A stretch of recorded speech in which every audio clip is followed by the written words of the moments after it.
sound design.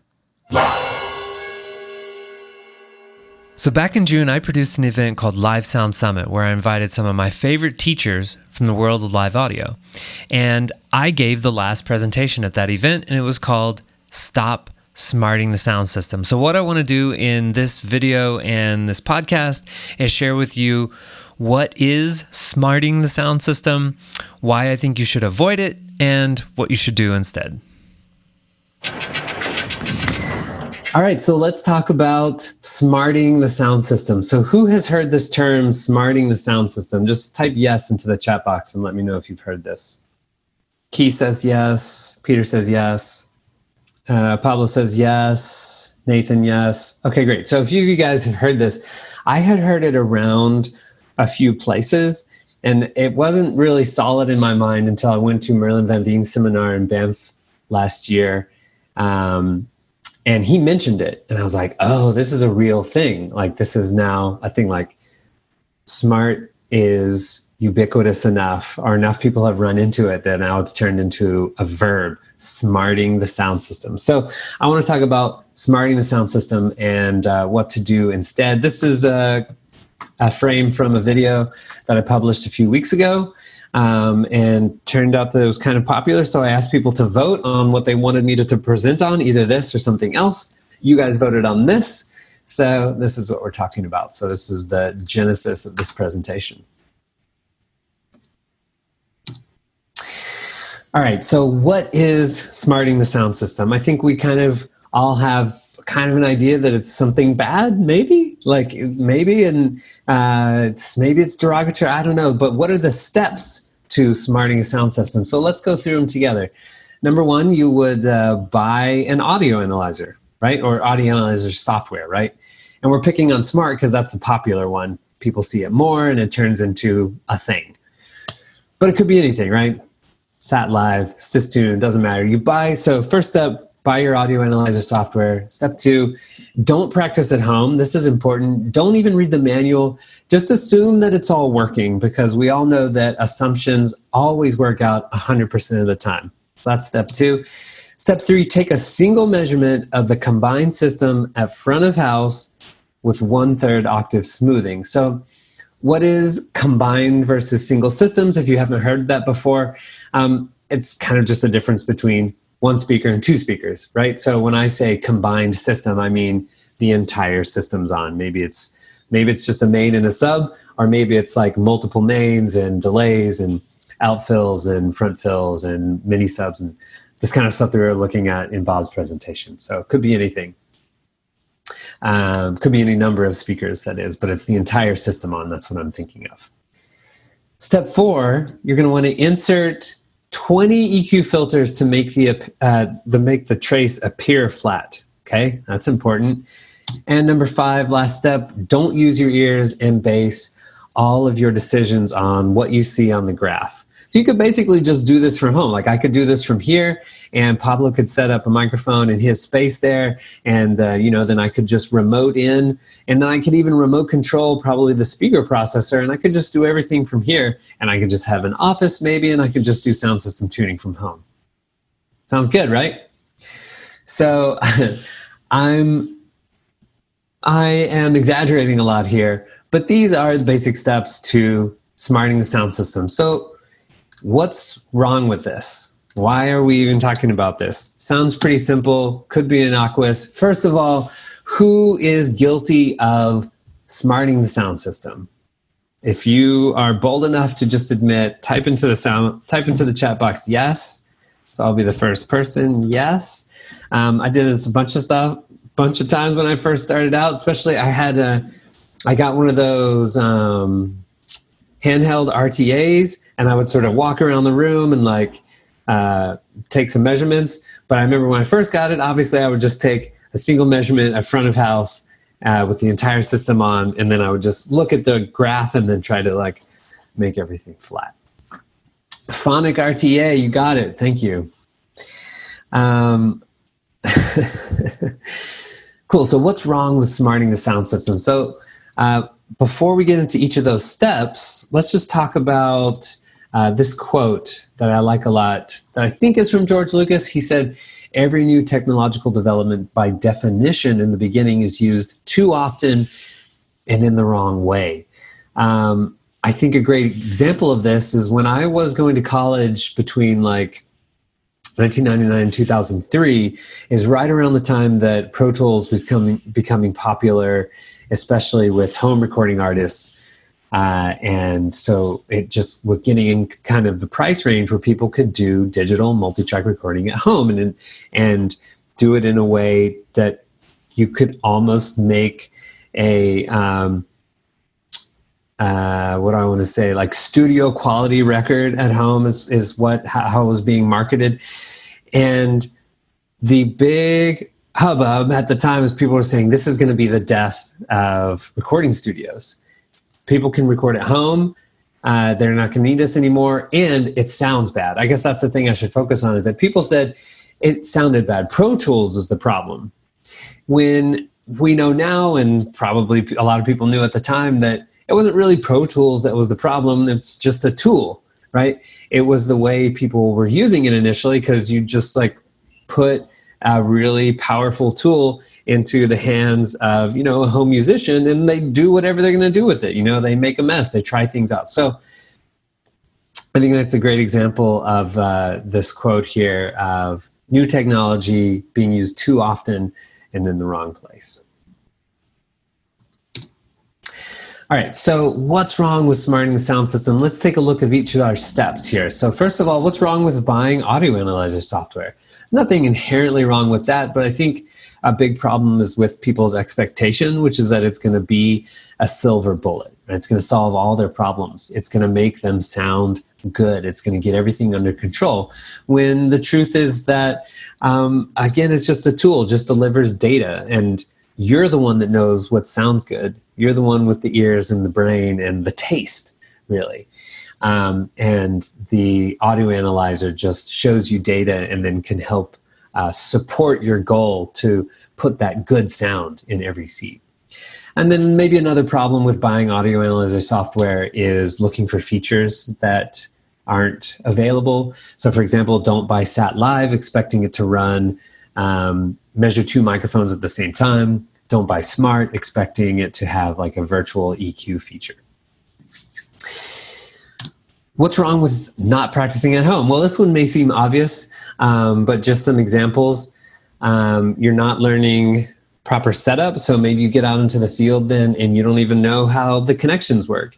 And it's a simple kind of thing to connect an audio analyzer and get a 2-channel measurement up and running, but I struggled with this at the beginning, and I see a lot of my students struggle with this at the beginning, which is why I've been running this whole video series. If you guys have seen, I've been putting out a video every day for the last month almost, maybe 3 weeks, trying to tackle this topic really of just getting started with sound system tuning, getting those first connections right. So proper setup can be a hurdle at the very beginning. Just getting good data, which would mean, verifying your audio analyzer and then knowing that when you take a measurement, what are the clues that tell me if I have good data or not? And then functionality, right? Like our jobs are all about speed. So if you're going to be sort of like pecking around trying to find how to do things, that's not going to be good enough. You need to be fast with all your tools. I don't think if you were going to work on a new console on a show tomorrow that you just got like a last minute call for, I don't think you would just show up and hope it would work out. I think you would probably research that thing as much as you could, watch videos, download the offline editor, and do all that stuff to try and get prepared, right? So we wouldn't do the same things with our audio analyzer. And then here's a good quote about the need to work quickly that I got during my interview with Chris Tanjuris from Rational Acoustics. If it takes you 2 hours to get the system to sound good, that's not acceptable to me. If you get the system up and ready to use in 15 minutes, then you're a hero. So what's wrong with taking a single measurement of the combined system in front of house? Well, first of all, if you're just taking a single measurement and basing all of your decisions on that, that's called a monarchy, right? That's great for me in my position, but it's not great for everyone else. Remember Bob McCarthy saying 10,000 seats, 10,000 possibilities. Also, if you're just taking a single measurement, then you're potentially going to work on EQing a comb filter or some other local anomaly instead of global trends, which is what we get when we take multiple measurements and then try to look at the trends going on between them. What's wrong with the combined response? Well, this kind of is a problem of order of operations, right? If we just turn everything on and take a measurement and try to make a decision from that, we don't know if it's something going on between the timing between the main and the side fill, or something going on between the main and the sub, or maybe it's a problem over there. We just don't know. There's too much going on. So that's why we usually start with single systems and then move on to combined systems. What's wrong with smooth? So I'm sort of unpacking this sentence piece by piece, as you can see. So 1/3 octave smoothing, it's easier to see, easier to work with, but ultimately it's a lie. So what do I mean by this? Well, I have this great quote from Mauricio Ramirez from my interview with him, where he said, the biggest problem is that people smooth the graphic of the audio analyzer to 1/3. This is the biggest mistake. Smooth is easier to read, but what you are reading is a lie. By the way, if you guys have any questions, feel free to interrupt me. I will just sort of keep an eye on the Q&A box. I'm not going to look at the chat box as much, but I will keep my eye on the Q&A box to see if anything comes in. All right, so smoothing, watch out for it. The best example, I think, of... Oh, I just realized that I think I didn't share my screen with audio. So just like everyone else, I'm going to have to stop sharing for a second. Then I'll start again.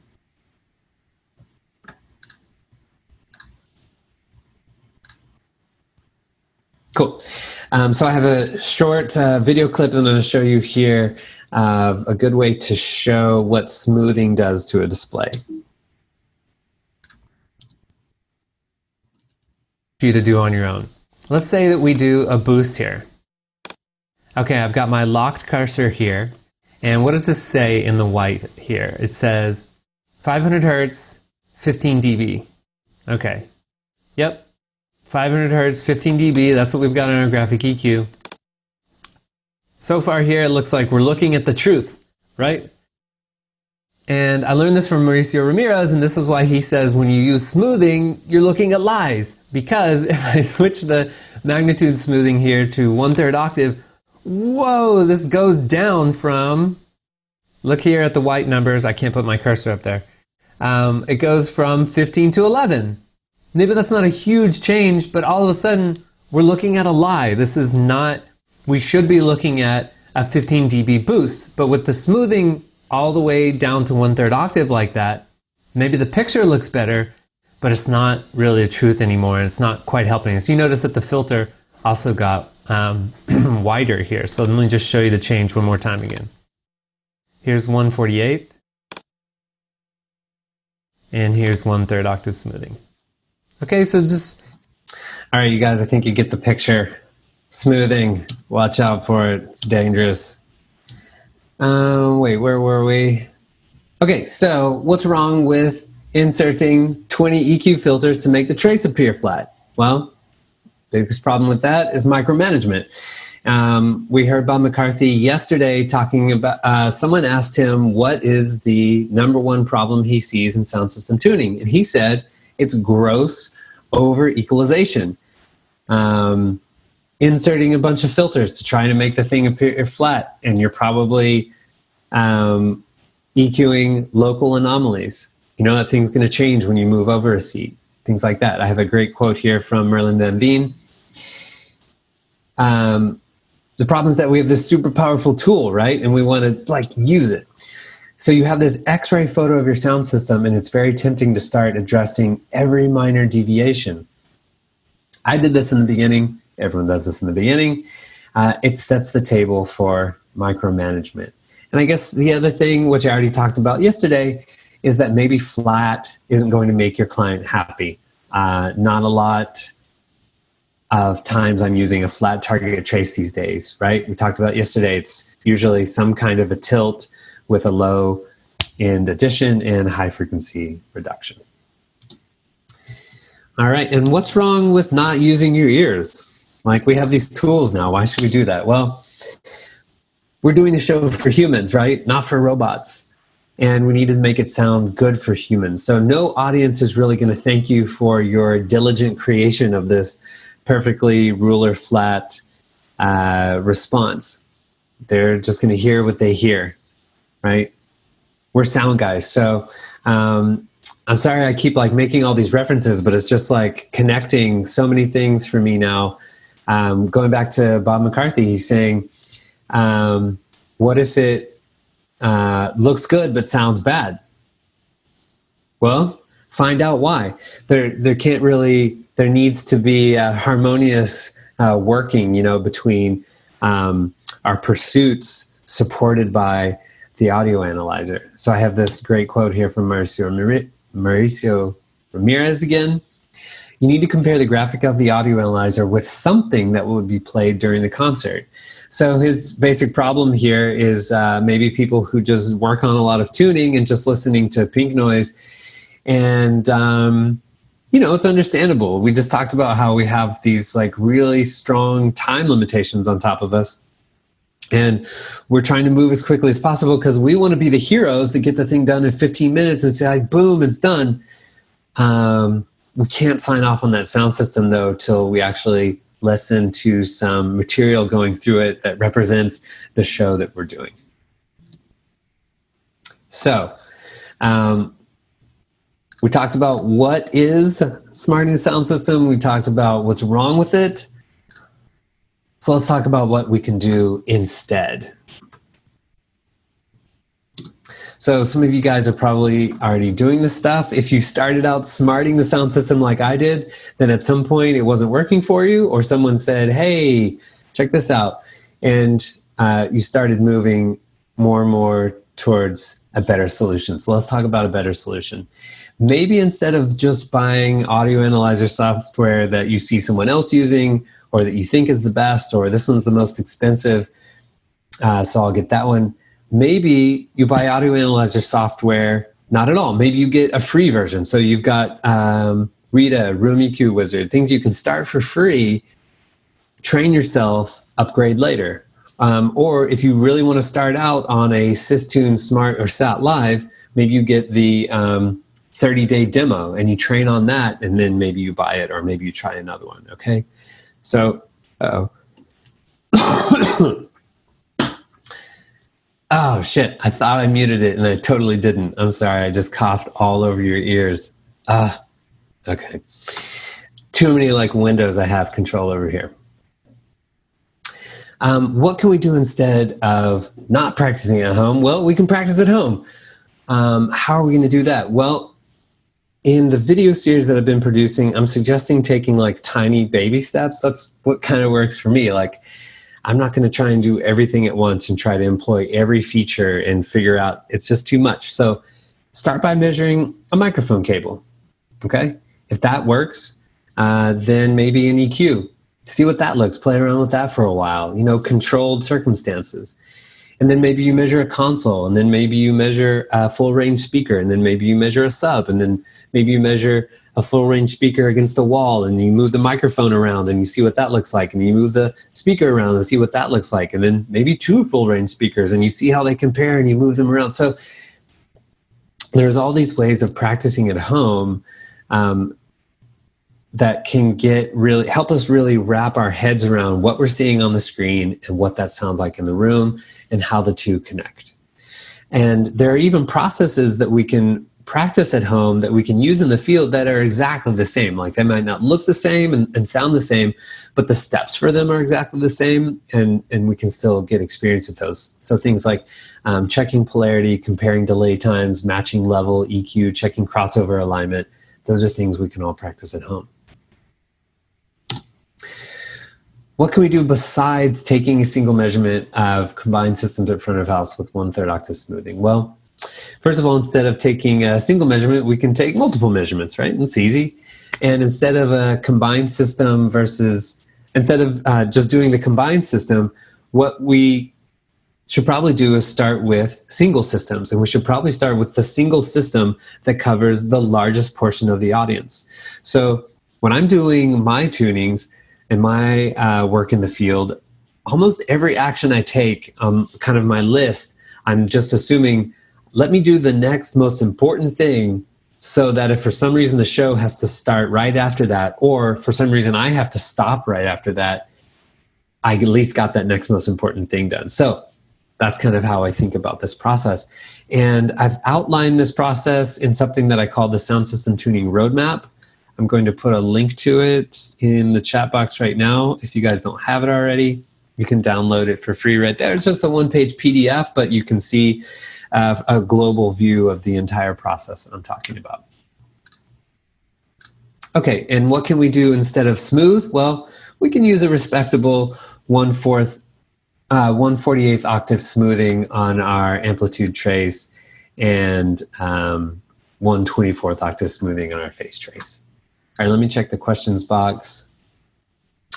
Nathan, can you please give ideas about how to practice at home? Yeah, well, I just went through a few of them, Vladimir, but personally, here's what I've been doing. I mean, it's really super boring, basic things like measuring a microphone cable and then measuring an EQ and like moving the EQ around and what does that look like? And although that sounds simple and boring, it took a while to get that set up, right? I mean, for example, I'm using an X32 and I had to figure out what is the specific routing I need to do on this X32. And that just took me a while to figure out. So although I'm saying these words really fast and it sounds simple and easy, like it might have taken me an hour to get that thing set up. But then that's also really good practice, right? Like just getting the thing set up, because you need to be able to set that thing up fast in the field. We all know we don't need more things to do. We need less things to do when we're out working in the field. So if we're going to add a process to our setup strategy, like using an audio analyzer, then we need to be able to set it up fast. But Vladimir, it's really those kinds of things, simple things like doing those kind of measurements. And then the things I like to practice at home are also just the processes that I know I do a lot in the field. So I'll give you an example. One thing that I do a lot in the field is just aligning front fills to mains. So I've been practicing that at home. Also, I've been recently practicing what is the difference between if I just EQ this by ear and what is the difference if I just EQ it with the graph, and then sort of like compare them. What's the difference between what I think I hear and what's on the graph, and then I'll A/B that EQ. So I'm trying to train my EQ abilities a little bit better. And then the last one that I've been practicing at home a lot is main sub-alignment. I get out into the field a lot with sometimes not matching speakers. So like a main from manufacturer A and a sub from manufacturer B. And so what I've been playing around with at home is like, what do I do when I get into positions where the phase traces through the crossover region, not only do they not match, but they don't match. They're like wildly don't match. So what options do I have there?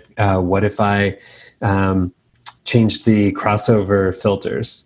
Is that going to help me? What if I adjust the level difference so that the relationship changes a little bit? So having this time to play at home, I guess. So maybe that's my suggestion, Vladimir, is like number one, super simple things and like just practicing getting it set up. But also number two, thinking about the things that I have to do a lot in the field and then running myself through those.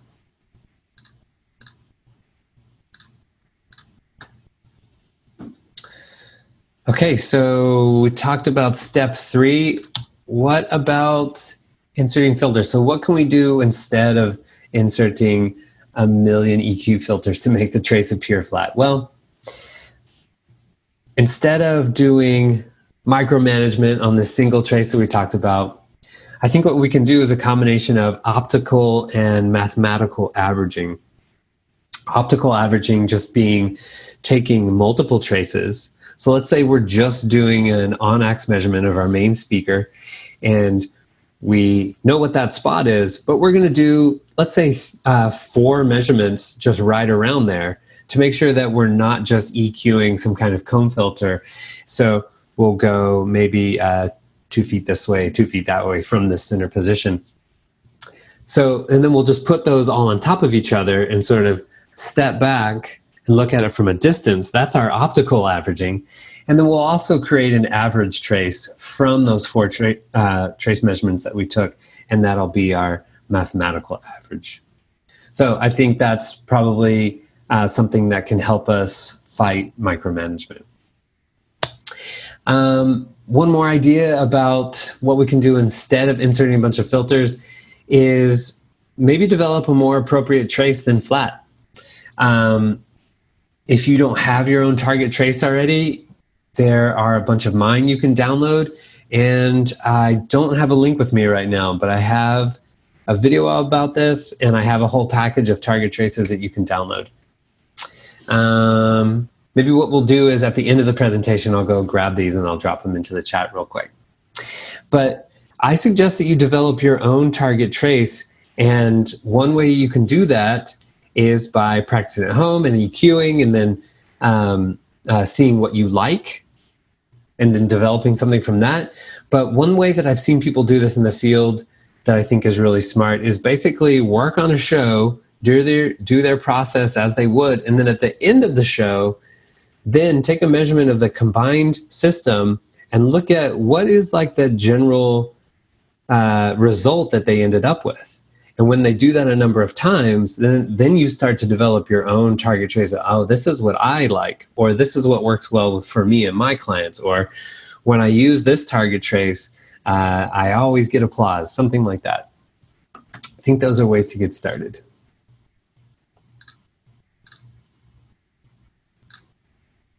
Again, nothing inherently wrong with flat, just not something to get obsessed about. Okay, and then finally, what can we do instead of not using our ears? Well, we can use our ears, right? And using conjunction with our audio analyzer to make a superpower team. Sometimes, so there's not a hard and fast rule about this. Sometimes I feel like always trust your ears over the analyzer. And then sometimes I feel like, you know what, don't say that. Say use both together, and it should be a symbiotic relationship. And I feel like that's maybe a little bit more appropriate just because of what I learned from Bob McCarthy yesterday.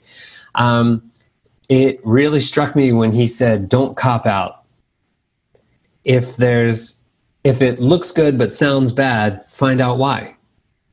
To whereas I think maybe in the past sometimes I've thought, if it looks good and sounds bad, trust your ear. But that's kind of an excuse, right? And you're saying, I don't really understand what's happening, and so I'm going to excuse myself from that. But if you don't give yourself an excuse and you say, let me actually find out what's happening, then you keep that harmonious relationship. And you also, I guess, accept the limitations of the analyzer. We all know that it is possible to do the same show every night, but in different spaces, and ultimately get the result that we want, but maybe that target trace that we got at the end of the day is not exactly the same. Or we pursued exactly the same target trace at every venue, but it sounded a little bit different. So what I'm trying to get at here is that there are some limitations of the audio analyzer. It can't tell us everything about sound. There are characteristics of sound that still are not perceived by the audio analyzer, and it's why it's super helpful for us, and there's some really powerful things that it can do, but we still need to listen and say, okay, yes, this is good. Or, you know what, although I see what I'm getting at here, there's still a problem. Let me pursue this further. And that's it, you guys. So that is Stop Smarting the Sound System. I hope I have motivated you to take a look at your sound system tuning procedures a little bit more. And thank you for your patience while I kind of tested out this new idea. If this is something that you would like to see more of, I have a whole course on sound system optimization called Pre-Audio Workshop Seeing Sound that is 57 lessons of exactly this kind of stuff, like what to do, when, and where to use, basically have a method to take any parts that you have and put them into a cohesive whole to maximize a sound system that you have in any room. Sound design.